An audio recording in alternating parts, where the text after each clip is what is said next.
Great. Hello, everyone. I'm Cameron Deatsch from Atlassian, and today I have a good friend of mine, Andrew from Rapid7, and we're going to talk about a whole bunch of stuff today, but mostly we're going to focus on this crazy time of ours and how our companies have needed to adapt to working from home and global pandemics, and we're going to double click on a bunch of things, but even more so on the side of how IT teams have been adapting to support their internal teams and Rapid7 and Atlassian both are very intertwined with how organizations continue to keep their services up and running and how they're supporting their internal and external customers. And most importantly, how much all that's changed once all the offices closed. But before we dive in, Andrew, do you mind giving a quick intro about yourself and a little background on Rapid7? Yeah, hi Cameron, and thanks again for having me join you today. Very excited to have this conversation. So I'm Andrew Burton, the CEO and president of Rapid7. We're a global cybersecurity firm located or headquartered out of Boston, Massachusetts, and we operate around the world. And our mission, and simply stated, is to help customers achieve better security programs and make those security programs accessible to all. So we've been in business for a little over 20 years now, and we're a fast-growing cybersecurity firm. Very cool. And I mean, you're a sizable firm. You're a global company right now. How many employees do you have around the world? Yeah, we have about 1,700 or so. About 85% of the business is North America, but our international business is growing much faster. And we do operate all over the world. We have a pretty significant North American team, but we also have teams all over, Europe, Asia Pacific, which is very relevant for this conversation. But we have teams pretty much on all the major continents.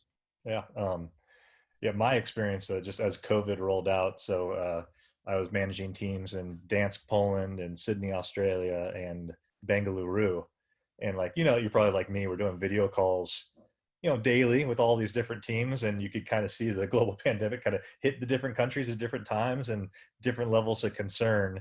And then, at least in the U.S., it seemed like we were watching, and then boom, all the offices shut down, and everyone was talking through screens again. I would love to hear, from Boston perspective or Rapid7, was this something that you guys had saw from day one back in January and had detailed plans for, or did it kind of feel like it went from 0 to 60? Yeah, I'd say a few things, Cameron. I think first, like most people, we were aware of some of the early reports coming out of Asia and China, and we were keeping an eye on it, just probably like most people, and trying to assess, similar to some of the previous incidents, how big or how widespread it would be. As we saw some of the early reports of it expanding, we every Monday we have a leadership team meeting, and as part of that meeting, we often talk about the business and our team all over the world. And so we started really talking about as it started expanding and spreading, we started talking about really our own employees. We call them Moose. So the well-being and health of our Moose, as well as a cybersecurity company, we also want to make sure we're also able to continue to support and help our customers secure their organization. So we were kind of keeping an eye on our employees as well as the customers that were affected, and wanted to make sure we were there to help them. When it started to move into Europe, and I think in Italy, like most folks, I think we started having some more deliberate conversations on, like many organizations, what was our preparedness and business continuity plans, as well as strengthening and ensuring that, again, for our customers, we'd be able to be there for them. We also, I think from day one, we often kind of balanced employee health and well-being while continuing to make sure we can focus and support our customers, right? And so as it became more and more widespread, and people, obviously levels of concern were rising, we kind of were trying to strike the right balance between those two things. And so us, like you probably, and like a lot of technology companies, we have a fairly tech-enabled workforce, right? We have offices all over the world. We have we invest significantly in some of the workplace experience of those offices, but we also have mobile or virtual or remote Moose all over the world. So our workforce, I think, largely was tech-enabled and tech-ready, And so we felt like, hey, when an area was started to get affected, we were encouraging people to take stuff home and to make sure that they were in a position to be able to work wherever they may be, while also being safe and secure personally and for their families.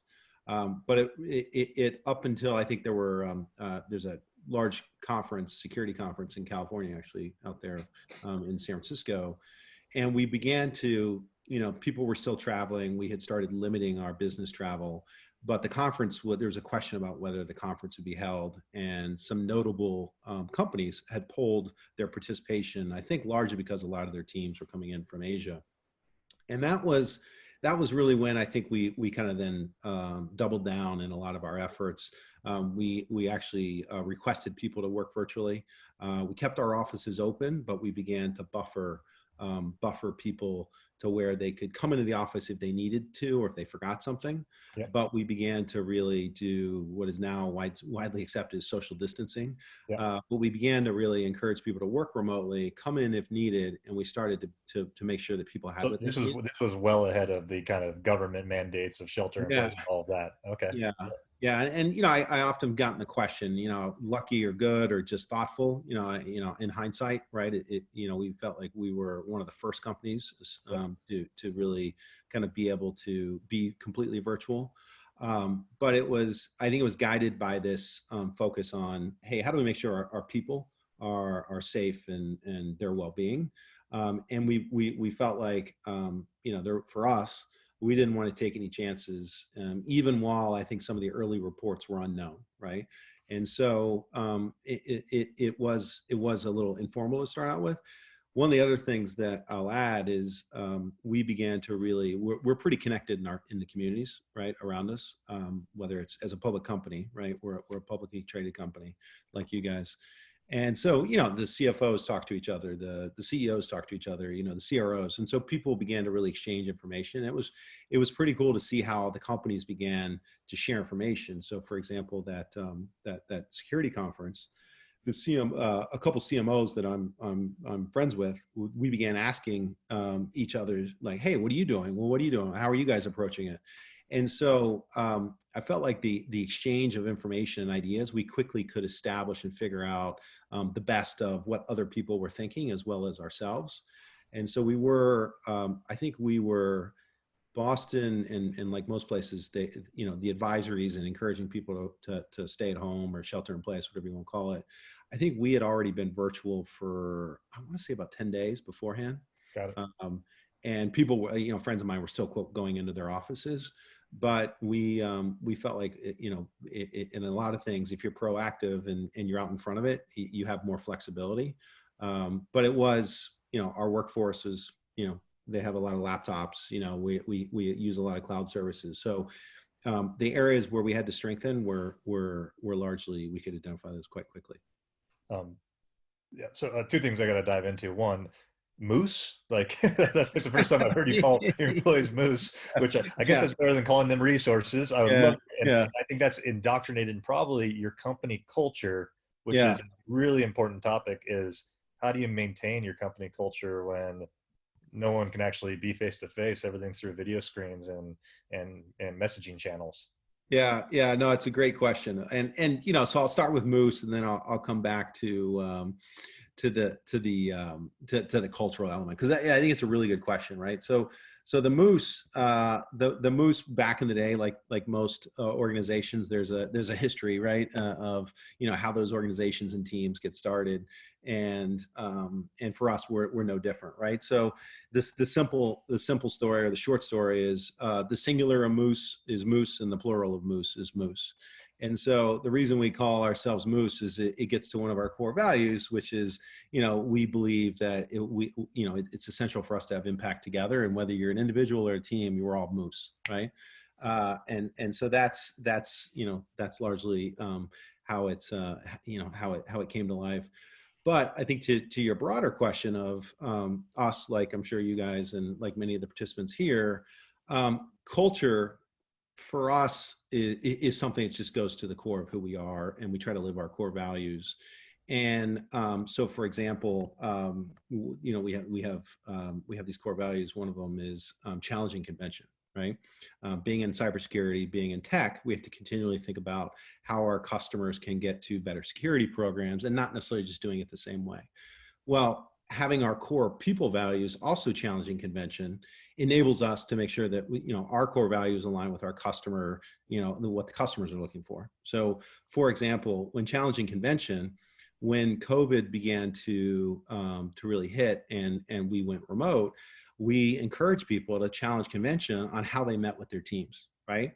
And so a lot of our workplace experience was centered on in person, right? People going to grab a coffee and sitting in the barista bar or whatever the case may be, right? The coffee bar, or having meetups in the morning or stand-ups, right? And so we said, well, hey, let's challenge convention. And this wasn't something, obviously, at the leadership team. I can share if you want some of the things we did as leaders. But what we did is we leaned into those the elements of our culture, all elements. But we tried to lean into those and how those core values had really were being utilized in traditional ways. And we said, hey, let's think about new ways. So, for example, challenging convention. We have people doing virtual Zoom meetups in the morning, or they would have, which now most companies are doing, but it's we do virtual happy hours, we do virtual lunches, right? Lunch and learns, or people just sharing on Zoom things, what's going on in their team. So, the moose, I think, leads into that core value of we're in this together, and impact together is one of our another core values. But as we began to reinforce and find new ways, I think there's a well established pattern based on previous, whether it's financial crisis or other crisis, which is if you try to hold on to the past, usually most organizations that aren't willing to change will crumble. And we felt like this is a challenge. There's a lot of uncertain times. I don't think we or anyone could say, even the people who run the pandemic playbooks, I think largely have thrown those overboard and had to develop new ones. So we felt like, hey, if we lean in together with our people and our customers, we can figure out how to thrive together, to be there for our customers and be there as a team. And yes, it'll be challenging, but we want to come out of the other end stronger. And that requires, Cameron, to your point, of us continuing to think about how to foster the culture and support the culture, and not just trying to hold on to the old ways of doing things. We could talk about the culture side for everything. As an Australian company, I'm trying to figure out what an Australian equivalent animal of a moose would be. As I like it, that's something we could introduce in right here. You have to Google that. Exactly. Listen, your company provides security solutions for some of the largest companies in the world, and just because we're all working from home, I doubt the security concerns have gone down. I bet actually it's probably gone up a bunch. Yeah. People not on local networks and so on. I would love to hear, dive in the technical side of things of just like, as that pressure rises in your customer base or even in your internal systems, and your teams need to swarm on incidents or implement completely new processes because they don't have access to boxes and so on. Like, I'd love to hear, some things that have changed or things have gone wrong and you guys had to adapt. Yeah, no, it's a great question. I think I could look at it from a couple different ways.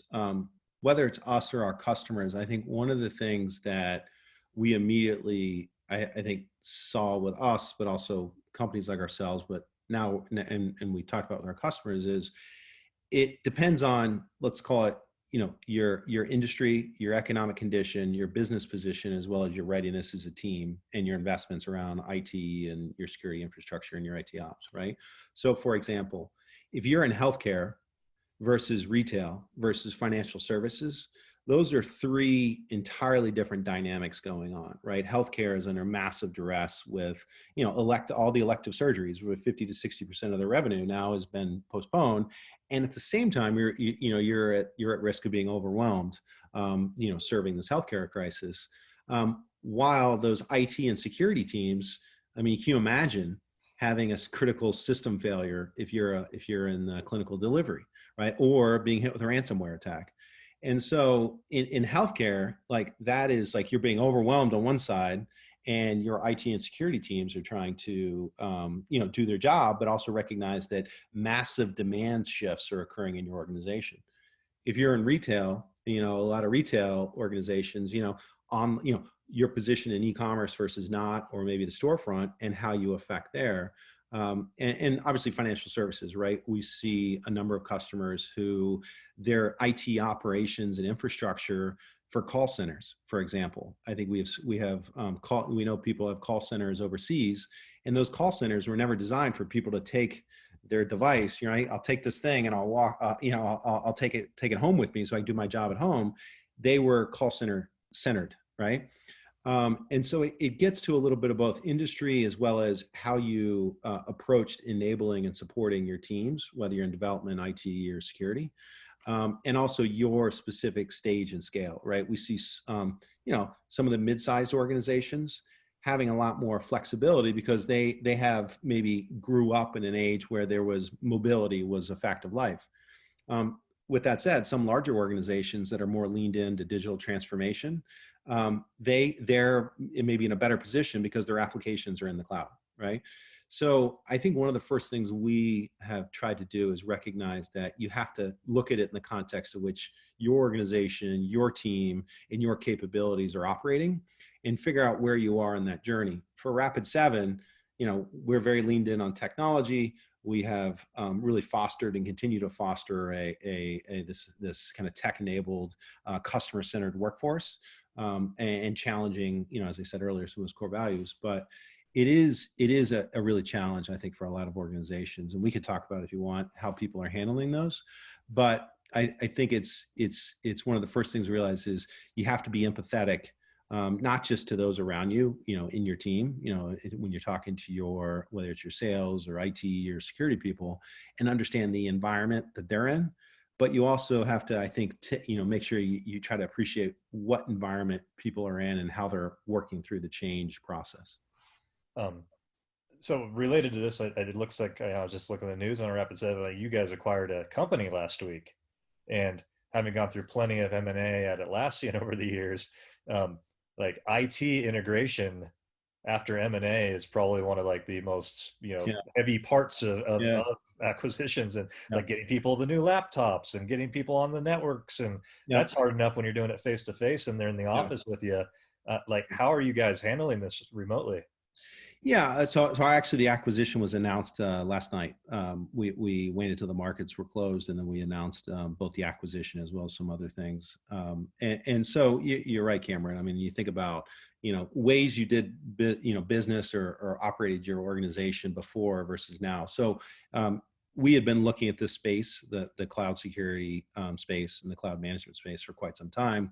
We felt like it was important for our customers, and the rate of digital transformation would be accelerating. But to your point, doing an acquisition, or anytime you bring teams together, you got to look at ways of doing that. So earlier today, for example, and last night, doing informal get-togethers with teams, right?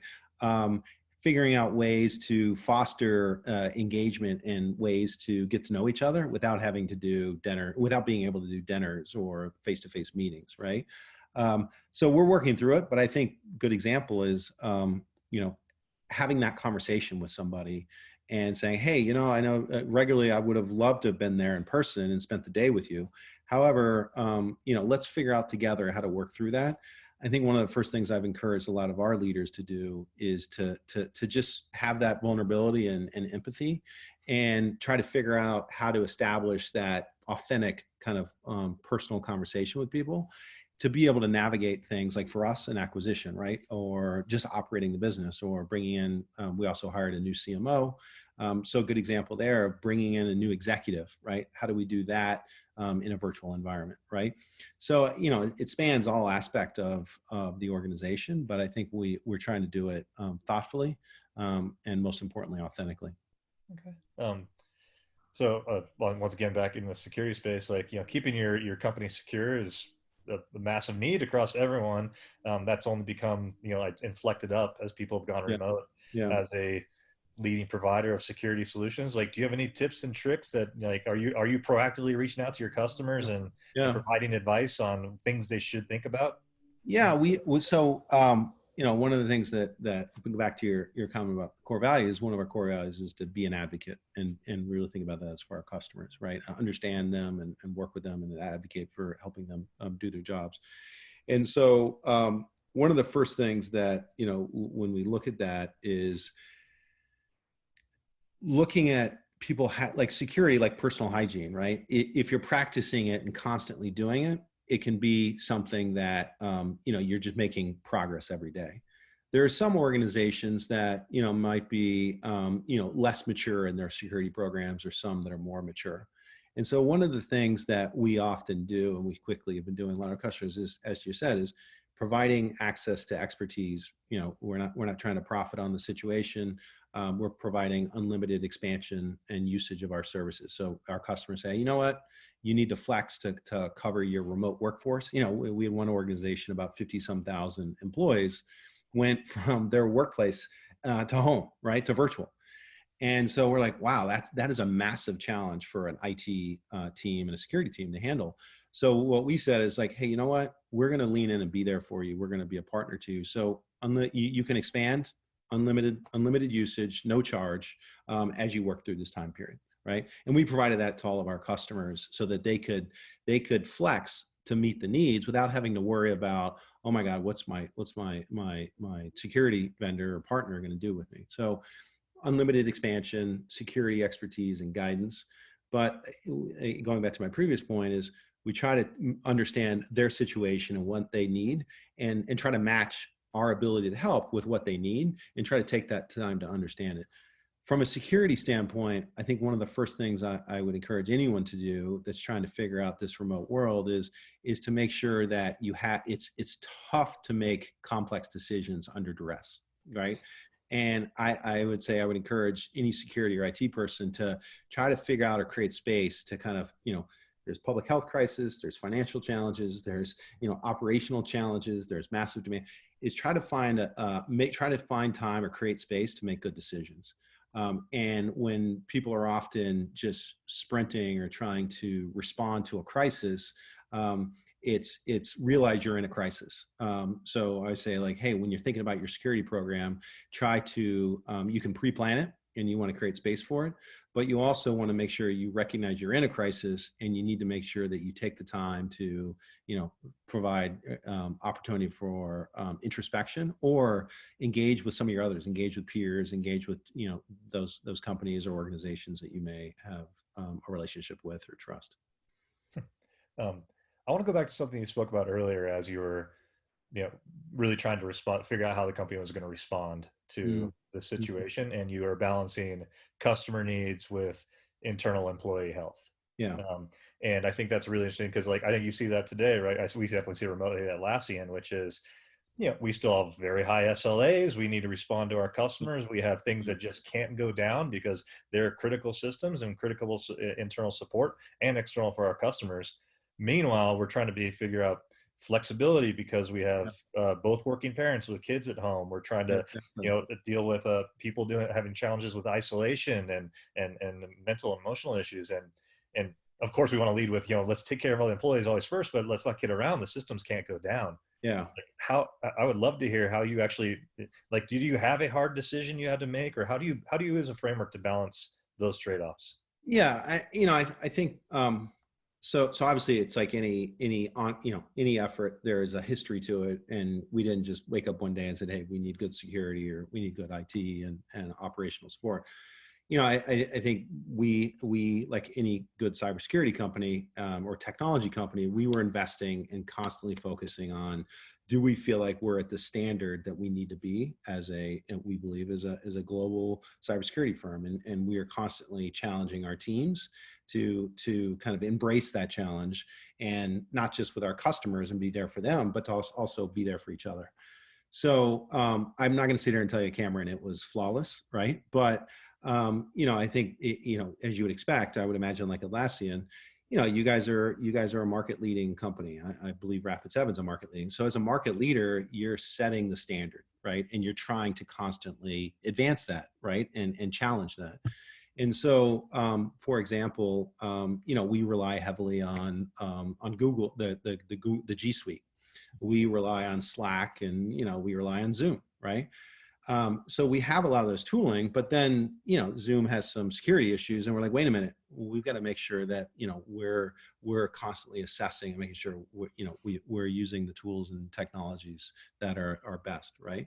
So I think for us, it was one is to make sure our tech stack and our team supporting it. So like you said, employee health and well-being, focus on the customer. The organization, what I didn't state was, it was underneath it all, right? Which is our tooling, our systems, our people that we had built up to be the platform for helping our moose, have that health and well-being while serving our customers. So for example, we strengthened our VPNs, we strengthened some of our security practices, but they were strengthened, they weren't created, right? Largely, I think we have different teams providing levels of whether it's managed services for our customers or remote support or internal IT. And we began to do some virtual business continuity drills to test, right? And to constantly test. We were doing those beforehand, but those few weeks that you and I were talking about as COVID was expanding, we were running drills, and we had our CISO, our CIO, and a number of other folks running and practicing and trying to actually proactively stress test our systems and our practices.